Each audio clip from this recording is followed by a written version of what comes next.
ಇದು ಬೆಳಕಲ್ಲ, ದರ್ಶನ. ಮಕರ ಜ್ಯೋತಿ ದರ್ಶನ. ಈ ಬೆಳಕು ಅದೆಷ್ಟೋ ಮನಗಳ ಪುಳಕಿತಗೊಳಿಸಿದೆ.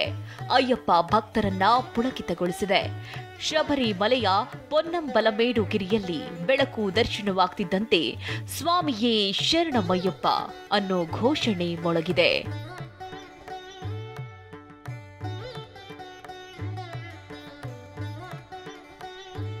ಮಕರ ಸಂಕ್ರಮಣ, ಮಕರ ಜ್ಯೋತಿ ಹಿನ್ನೆಲೆಯ ಅಯ್ಯಪ್ಪನ ಸನ್ನಿಧಿಯಲ್ಲಿ ಪೂಜಾ ಕೈಂಕರ್ಯಗಳು ಜರುಗಿದ್ವು. ಪಂದಲ ರಾಜವಂಶಸ್ಥರು ಪಂದಲಂನಿಂದ ಗಂಧದ ಪೆಟ್ಟಿಗೆಗಳಲ್ಲಿ ಇಟ್ಟಿದ್ದ ಆಭರಣಗಳನ್ನ ಸ್ವಾಮಿ ಸನ್ನಿಧಾನಕ್ಕೆ ತಂದ್ರು. ಹರಿಹರ ಪುತ್ರ ಅಯ್ಯಪ್ಪನಿಗೆ ತಿರುವಾಭರಣಗಳನ್ನ ತೊಡಿಸಿದ್ರು. ಶಬರಿಗಿರಿವಾಸನಿಗೆ ವಿಶೇಷ ಪೂಜೆ, ಮಹಾ ಮಂಗಳಾರತಿ ಮಾಡಿದ್ರು.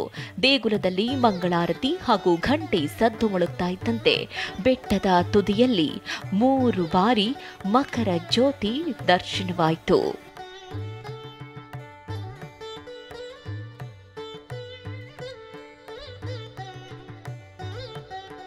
ಇನ್ನು ನಾಡಿನೆಲ್ಲೆಡೆ ಇವತ್ತು ಸಂಕ್ರಾಂತಿ ಸಂಭ್ರಮ ಜೋರಾಗಿತ್ತು. ಆದರೆ ಬೆಂಗಳೂರಿನ ಕವಿ ಗಂಗಾಧರನ ಭಕ್ತರಿಗೆ ನಿರಾಸೆಯಾಯಿತು. ಕೌತುಕದ ಕ್ಷಣಕ್ಕಾಗಿ ತುದಿಗಾಲಲ್ಲಿ ಕಾಯ್ತಾ ಇದ್ದ ಜನರಿಗೆ ಮೋಡ ಕವಿದ ವಾತಾವರಣ ಬೇಸರ ಮೂಡಿಸಿತ್ತು. ಮೋಡ ಅಡ್ಡಿಯಾದ ಕಾರಣ ಸೂರ್ಯ ರಶ್ಮಿ ಶಿವಲಿಂಗವನ್ನ ಚುಂಬಿಸಲೇ ಇಲ್ಲ. ಇತಿಹಾಸದಲ್ಲಿ 3ನೇ ಬಾರಿಗೆ ಈ ರೀತಿಯ ಶಿವಲಿಂಗ ಸ್ಪರ್ಶಿಸಲಿಲ್ಲ. ಆದರೆ ಅಗೋಚರವಾಗಿಯೇ ಸೂರ್ಯನ ಬೆಳಕು ಸ್ಪರ್ಶಿಸಿದೆ ಅಂತ ಅರ್ಚಕರು ಹೇಳಿದ್ರು.